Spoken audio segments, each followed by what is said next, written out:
Okay, boys and girls, scuba divers of the PNW, we are going down to the next person that I was able to get a hold of for the interview process. So we are heading there right now. I'm currently driving all the way down to Mount Rainier. 2.5 hours to get this interview done, but it's okay. It's okay. He's a good friend. And that's what this is all about. Interviewing the people in my life who scuba dived with me and who were part of Northwest Dive Club. All right. Let's see if he's home, shall we? All right, let's see if he's home.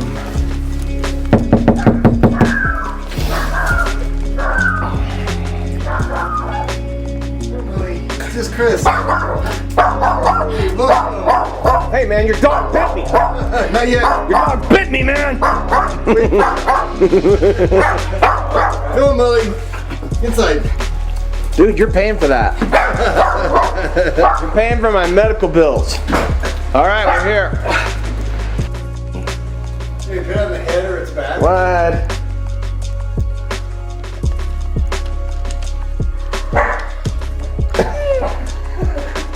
Oh God! Oh my God! Why? Put it on its back. Why? Meow. Now, you made it happy. Meow. What's that, kitty? Bad kitty! Meow. Bad kitty! Meow. Bad kitty! Got into the catnip again. Bad kitty. Yeah. I'm so sorry. I won't ever get catnip again. Cause when I eat catnip, I go crazy. And I get stoned out of my mind. Meow, meow, meow, meow, meow, meow. What's that? What is that? Go get it, go get it.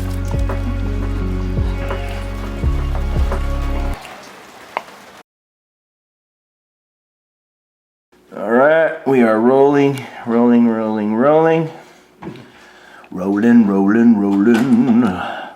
Keep those doggies rolling right. Why and how did you become a scuba diver? That is so simple answer. I went on a trip to Hawaii, and when I was at Hawaii, no, it wasn't Hawaii. It was Mexico. Yeah. I went to Mexico, and I was snorkeling, and there was a big sea turtle about 10 feet down below me, and I had to free dive down. And I could actually touch the sea turtle, but then I had to go back up for air. All right. And I had a friend at work who was a recreational scuba diver. And I was like, that's a thing? I didn't even think you could do that. But after diving with that sea turtle and snorkeling, I said, okay, for my birthday, when I turn 40, I'm going to get myself scuba certified no matter what the cost. Yeah. And I thought it was going to be $400. So I went to the dive shop, Underwater Sports, and I said... Okay, so where is the Underwater Sports at? In the one in Lakewood, in Tacoma. So in Lakewood. Yeah. And you're living in Lakewood at the Yeah. time. All right. So I walk in there with $400 in my pocket saying I want to get scuba certified. And they said, well, that's a great, you're lucky because this is the last day of our summer deal. And we're giving scuba lessons for $99. Yeah, I was going to say 400 is a lot. Yeah, I think I got was researching. certed for 150. Yeah, it was $99 special when I did it. But they get you on the course, they get you on the books. Oh, in the books, yeah. So about 150 is total. And but then I went back to my church, and that's when I told Tom Nick. I said, hey, I just signed up for scuba. And he's like, what? I said, yeah, today's the last day of their sale, and they're open till 5. And he said, I'm going. Okay, so now tell everybody how you know Tom Nick. Tom Nicodemus, Nick and Time. What did I say? It's just Tom Nick on the board, right? Tom Nick, yeah. So his last name is Nicodemus. Tom Nicodemus was the pastor of my church. Okay, so And you knew Tom because of church. So, well, let's start with the most notorious, Day Island Wall. Dance with the Wolfies. Day Island Wall. Yeah, you get dance with Wolfies. They're so friendly, and they can feed them, and they come and swim with you. And The funny thing about Day Island Wall is it's not really a wall, unless now the south wall. it gets deeper, yeah. Is it an actual wall? Because I've never done the south wall, believe it or not. I have never done the South Wall. The whole thing is it's a ledge. A ledge. It's a ledge. Yeah, and even though it goes deep, it continues to be maybe a 10 or 15-foot ledge at the most. So Right. It's not like a wall at all. Okay, so now on the board on Northwest Dive Club, there was a problem. There's a problem at Day Island Wall. Yes. And what is that problem, Keith? The public entrance happens to be right next to a gentleman's house that does not like divers. He doesn't like divers parking near his house. He doesn't like divers gearing up near his house. He's not, and he's, yeah, we nicknamed Mr. Happy. Mr. Happy. He had a signature move, is that when you Mr. were Happy. coming out and you're getting geared up. Okay, now hang on. Explain. Let's roll back. Let's not Okay. jump. Tell me your first experience with Mr. Happy at Day Island Wall. Because the reason why he's angry is because it's residential. There's a house here and a house here. And to get to the water, you have to go down the path into the water, right? So you got a house here, and you have an access path on this little piece of land called Day Island. Go. Well, I had parked at the hedge outside his house. There's no signs or anything that says no parking. Mm-hmm. And I'd parked and I was getting geared up and he came out and he came out just scowling at me. And I mean, myself and Tom Nick was like, "Hi, how you doing?" Yeah. And he just You're scowled. with Tom Nick, the pastor of the church. Hey, how's it going? How you doing? And he just kept scowling at us, like he was angry. And then he just turned around and walked back into his house. Okay, so he didn't say anything. Didn't say a thing, but Didn't say you anything. could see he was just very angry. Did he come out to the front of his property? Yeah, he came out from his yard and onto the road. But he's just standing there. Yeah, just standing there looking angry. And his wife was a beautiful woman. Yeah. I mean, friendly. She would smile, she'd wave to you, she was very curt. Yeah. But he would always have his signature move. He'd come Yeah. out and just scowl So he to just let you stand know there. that he was not Right. happy that you were there. Okay. Yeah, so yeah, that's Mr. Happy. And All he's, most times he would make an appearance. Now, did he ever confront somebody on Northwest Dive Club? Because Not that I know of. do you know? So who gave him the nickname on the board, Mr. Happy? We should I look that don't up. know. I'm wondering if Car Diver did. I'm not sure. So the only time that you would dive Day Island Wall is on like a really killer tide. I mean, it's just this real. It's right before the Narrows. Oh yeah, just it's a Deception Pass tide. It's any kind of, you got that little that's coming up and then it goes out a little bit, but then it's just slack all day long. So as as the months go by and more people are diving Day Island Wall, this guy hates divers. This guy hates divers. He hates, there's nowhere to park. So you either have to park in front of somebody's house, but when you come on, so you go over the bridge, and if I remember the road, you turn this way, and then you turn this way, and then you're coming up to that street. So Right. you come to the street, and then there's one street, and it goes this way, and it goes this way. Mm-hmm. So parking, you're either on the entrance going up to the site, or you're in front of people's houses. Right. Now, again, for people who live on the water, they don't like mysterious cars parked out in front of their houses. And they specifically don't like mysterious cars parking at 9 or 10 o'clock at night because, as you know, being a diver, who doesn't want to do Day Island Wall at 10 o'clock at night? You And know? Tom Nick has a signature move when at the end of every dive, either before or after dive, he's in his gear and Tom's woohoo! He loves doing that. Woohoo! And here comes Mr. Happy. But I heard so many stories about Mr. Happy on Northwest Dive Club. They were like, "Oh yeah, we got to the site. Sure enough, there he is." Well, I had heard that he'd actually, as it got more popular because of the board and more people were diving there, the more angrier he got. You know? And I had heard that he was actually coming out and like confronting people. and like telling them, hey, you can't park here. I'm going to call the police. And so, anyway, Mr. Happy. But what a great dive site to be able to go down and hand feed the wolf eels. Yeah. And they'll literally swim around you and feed them the sea urchin. Well, I know who started all that. I know who started feeding the wolf eels at Day Island Walk. I wasn't me. No, it's not you. But I fed them all the time. But there's other people that take hot dogs and sardines. Yeah, it was the hot dog guy. Yeah, the hot dog guy. I'm not going to mention his name. Yeah, we don't want to feed eels something that looks like fingers. It just seems like a bad idea. Well, I mean, I don't know. That's another gray area. It's like, if you want to see a wolf eel come out of the den, okay, you're gonna have to get him out, just like an octopus, you know. Right, entice him. Yeah. And so I would imagine it's frustrating going to a place that has wolf eels, and it's the same with mukilteo. They're back in the hole. Right. So you're filming the old man of the sea. And you're like, I'd really like to see this wolf eel come out of this damn hole. So, you cross the lines, you cross the rules and the diving, and you start to feed the wildlife. But I still don't think I'd feed them hot dogs. To get that shot or anyway, that's a very gray area, people. Do you feed or do you not feed the wildlife? See, I'm a hands-on person when I dive, and I like to feel the force of a lingcod's tail against my hand. Or I've caught a dogfish by the tail before. Yeah. But I remember one time I couldn't do a Thursday night dive. And I think it was Elise or one of the other girl divers that dives with us. That was diving on the regular. She was just like, "Oh no, what are we going to do without our molester there?" Yeah. Like, not enough information for the general public. They called me the fish molester. I'm like, I've never molested a fish. Okay, I grabbed one. Yeah.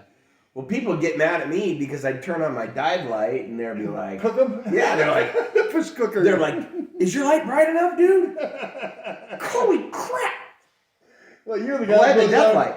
Yeah, you got the death light. The death light. Track lighting with this big giant battery canister. Yeah, 3 SLAs. Oh man, that was crazy. It was awesome. I'm bringing, and then on the board, it's like, are you gonna bring the death light? And I'm like, of course I'm bringing the death light.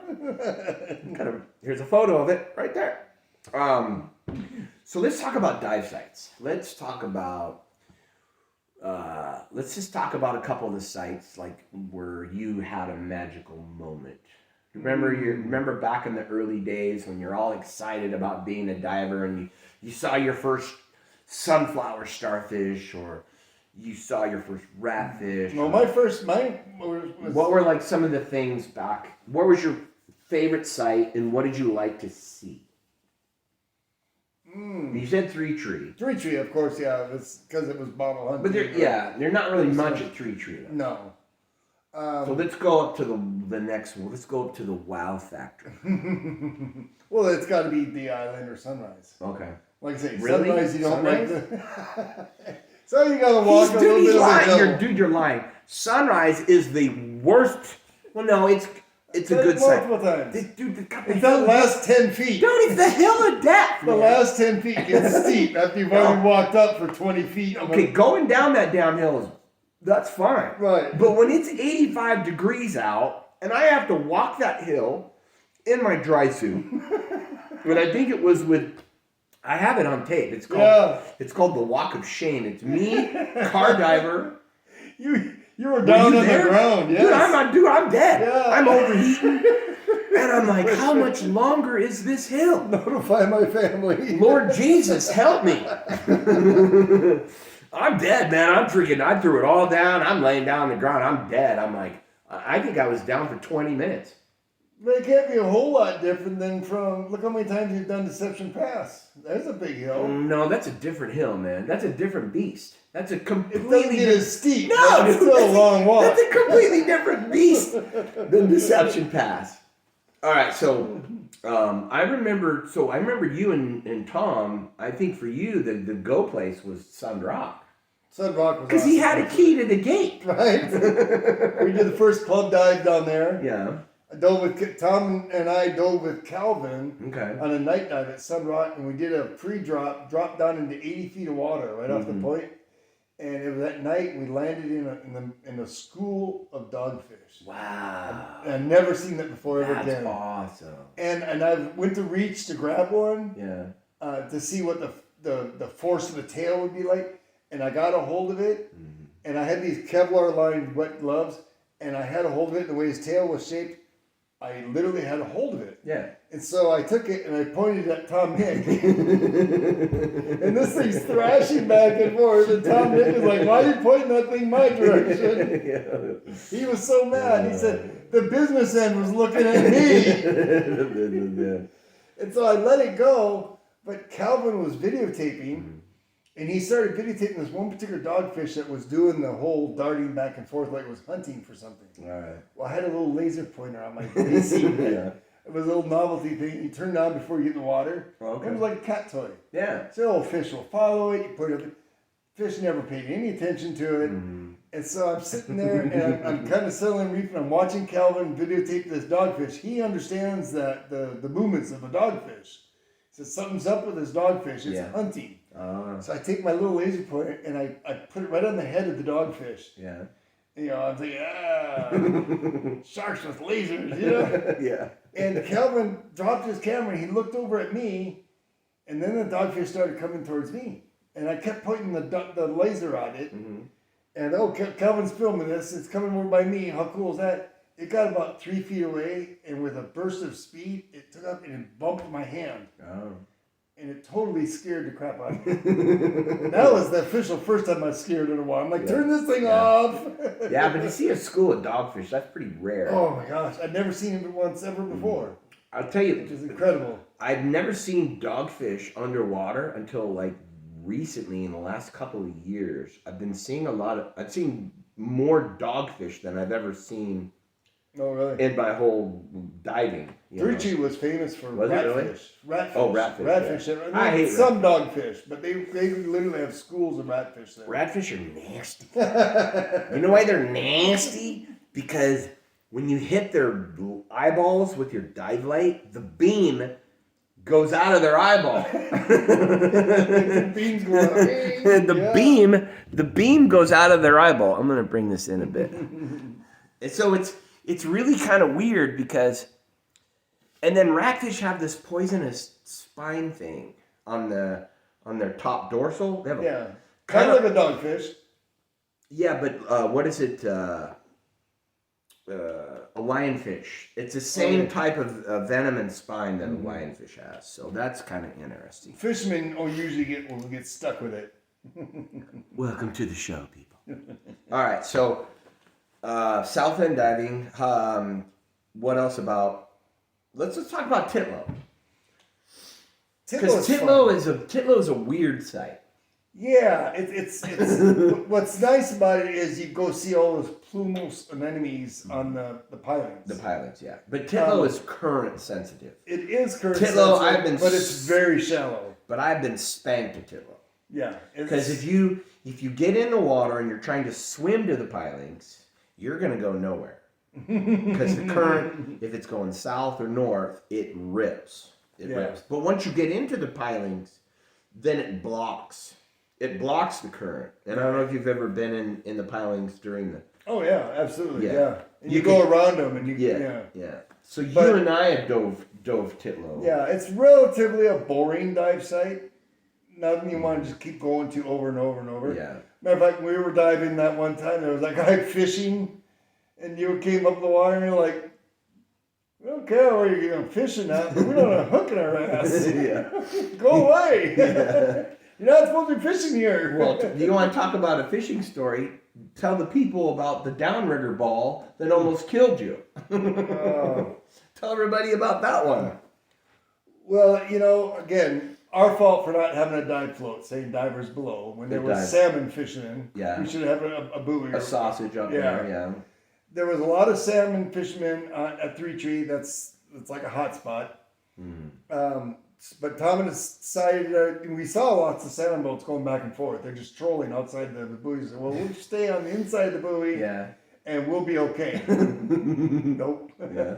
So we were going along and say we're about 50 feet, and Tom's taking pictures, and I'm looking at stuff, and I just hear a big clank, and I felt something kind of jar me, and I turned my head, and I saw a downrigger ball had hit my tank, and was still going past me. Yeah. And I was trying to get Tom's attention and saying, Tom, I just got hit by a downrigger ball. Yeah. Well, because what comes after the downrigger ball is the flasher. And the hooks. And that's what Tom saw. When he finally looked up, he saw a flasher, and it's making a big circle. And we both saw, oh, there's a hook coming next. Yeah. So you're pushing on this invisible wall, trying to get away from it. Yeah. But if that would hit me in the head... Oh, dude, you would have been done. Lights out. Done. Yeah, you would have been done. And I know that the fishermen, the salmon fishermen, they were making a pass, and they saw something on their fish finder at 50 feet going, ooh, there's something big down there. Let's set the downriggers to 50 feet, let's make a pass. Yeah.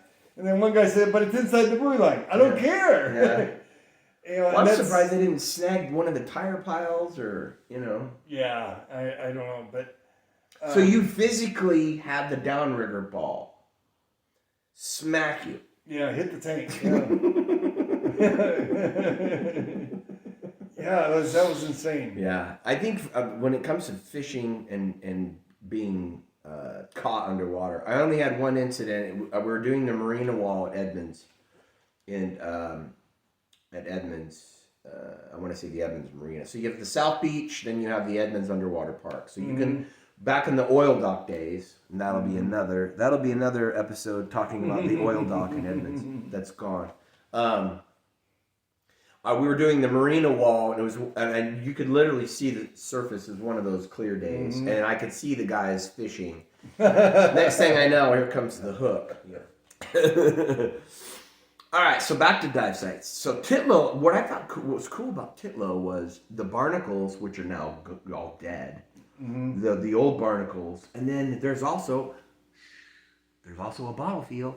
There is. There's no bottle. I don't know that I found that bottle field there. There's something straight out, but towards the bridge. But I've never gone out that way because of the current. The current, yes. That's the exact same thing.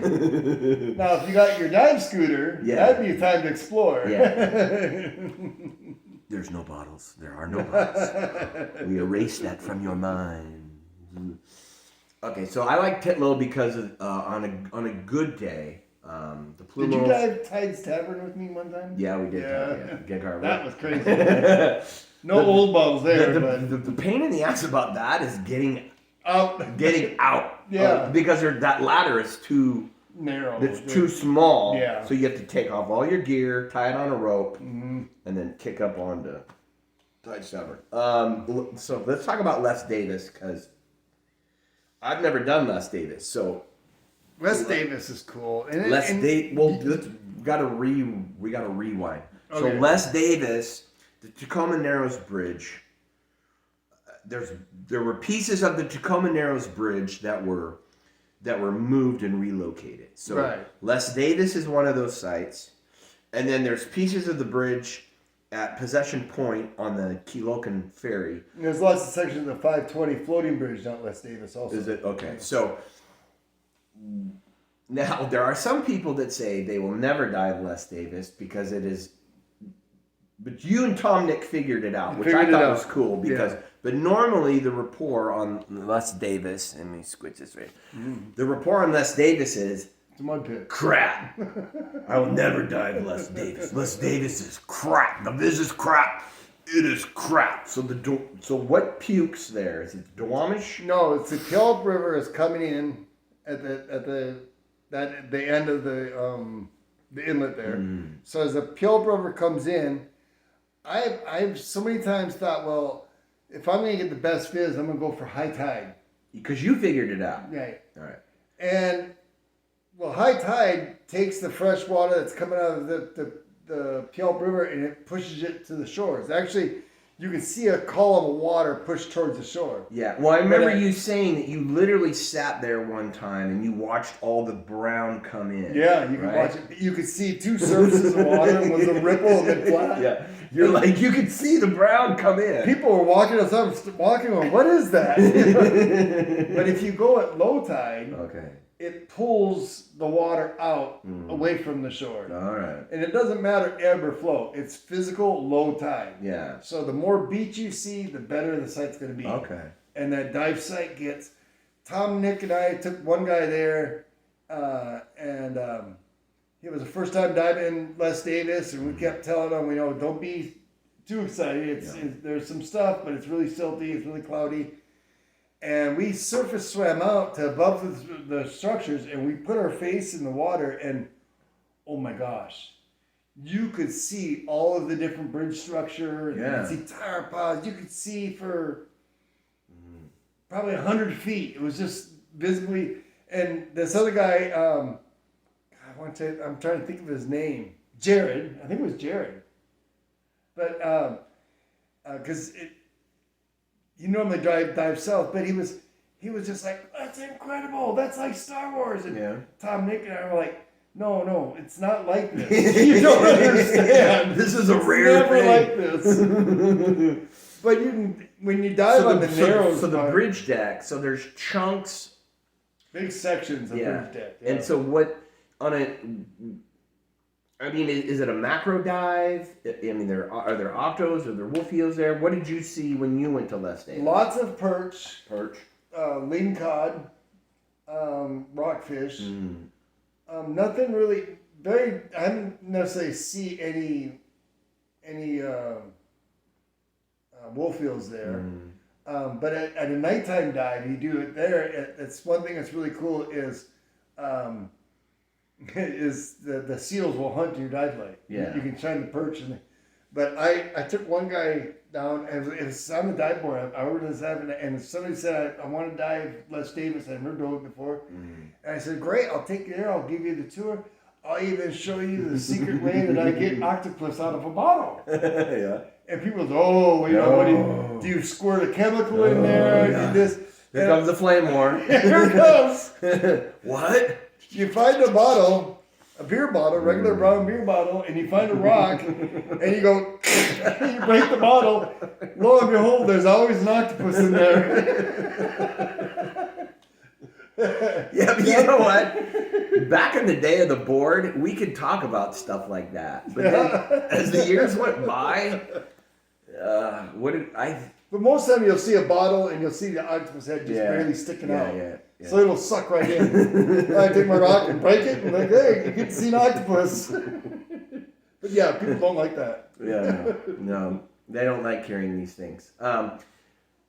So yeah, Les Davis, for a North End guy, it's a very silty guy. I never heard anything good about coming out of Les Davis. Now, did you ever do any stuff down on Ruston Way? Did you ever dive any stuff down there? On Ruston and only Tacoma, Point Defiance area? Yeah, there's a couple different dive sites. There's the Lobster Shop Wall, which is a famous dive site if you just want to go deep and do a bounce dive. I'll talk about the Lobster Shop incident later on. Yeah. There was a tragic death at Lobster Shop. And I've done the Lobster Shop, and I was not impressed. I don't ever want to dive. It's a clay wall. Deep. Okay, we're going to talk about this briefly. I don't ever want to dive Lobster Shop Wall. Never. Because you have to swim out to 90 feet. That's the first thing, right? Yeah, the top of the wall is about 90. It's at 90. Okay, First problem, first strike. Get in the water, swim out to find the wall. Starts at the wall. But it used to be a hot spot for six gills. So that was one of the reasons for diving. Yeah, but the fact that to get to the wall, number one, is a pain in the ass. Number two, you're going to have a large tank. Number three, I've never heard any wow factor about Lobster Shop Wall because it's just a clay pocketed hole wall. It's probably like Dalco Wall. It's probably like Mukilteo clay wall. It's probably a lot like Mukilteo clay wall. It's probably like Possession Point fingers. It's just that clay compact stuff. So yeah. All right. So Lobster Shop. We got Sunrise. We got Sundrock. Tacoma Pooper Pipeline. The Pooper Pipeline. That goes deep too, and I did that once. All right. And then one of the dives that I'm thinking of right now is you and Car Diver had found.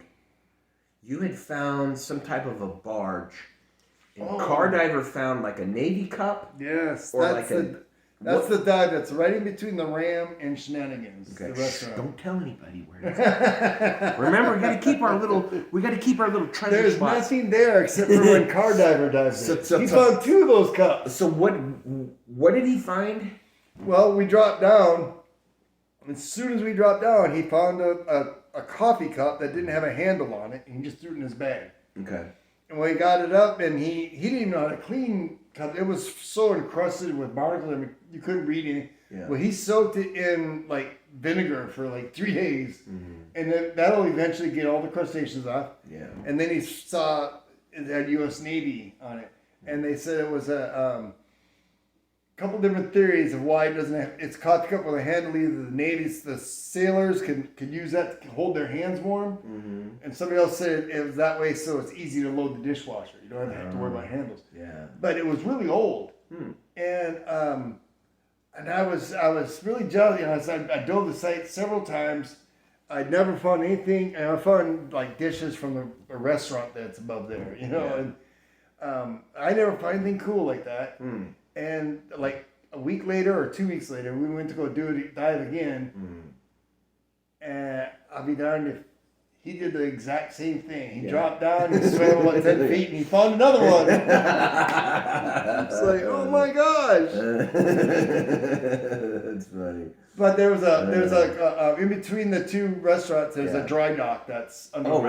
Oh, really? Okay. Yeah. All right. And it's got plumos, anemones, and it's really grand looking. All right. It's so much fun to look at. But otherwise, it's a very shallow, not much to see there. That's cool. And then on Gig Harbor, we have 2 other sites. We have the West Wall and we have East Wall. Oh, from Fox Island. From Fox Island. Yes. And here's another Both awesome dives. Here's another wall that's not a wall. It's more of a ledge. Fox Island. Now, did you ever do Fox Island Bridge? Because I No, have never done that I've one never either. done that, I heard yeah. that's an amazing dive. Yeah, no, A lot of macro, a lot of nudes. A lot of nudibranchs and stuff there, yeah. But I've never done it. Or the Hood Bridge. It's another one out that way. Which is okay? Let's just talk about the main one. So the main one is Coleman Narrows Bridge, Fox Island. East Wall is where it's very current sensitive. Okay, so East Wall. Yeah. So East Wall, you get in, you swim, and I guess you kind of are on a wall. The wall is probably 25 feet high. Yeah. And then the other one. You can dive anytime. The other one is like, this isn't a wall. It's that same kind of deal. It's like there's an outcropping of some pockets. You get in the water, you hang a left, you go down to 50, and you swim until you hit it. And I've never really been impressed about that one. In fact, I'm not impressed with either of the sites. You know what's cool about West Wall is that's the one dive site that I've seen more than once. Yeah. Seen a nudibranch eating the tube worms. the tube worms. Yeah, striking. Yeah. The giant dendronitis. And Tom actually, didn't you get that on video once? So I have filmed the giant dendronitis striking, but it's been up at my buddy's rendezvous because they're everywhere. So I know Tom took some pictures there, and I told Tom, why aren't you taking video? And Well, see, that was common at Sun Rock. That's why I would go down to Sun Rock because there would be giant dendronitis there. And that was pretty common. They were up in like the 30, 35 foot. Right. Do you want to take a break? No, I'm good. Okay. Keith is fidgeting because he has some I have a little nerve pain. He's got some nerve stuff going up. So yeah, the giant dendronitis striking the tube worm. Yeah, it's so cool. It's really rare to see if they're not there, but when I go up to Vancouver Island, they're everywhere. They're everywhere. And for some reason at West Wall, that was just a real popular thing to West see. Wall? Yeah. All right.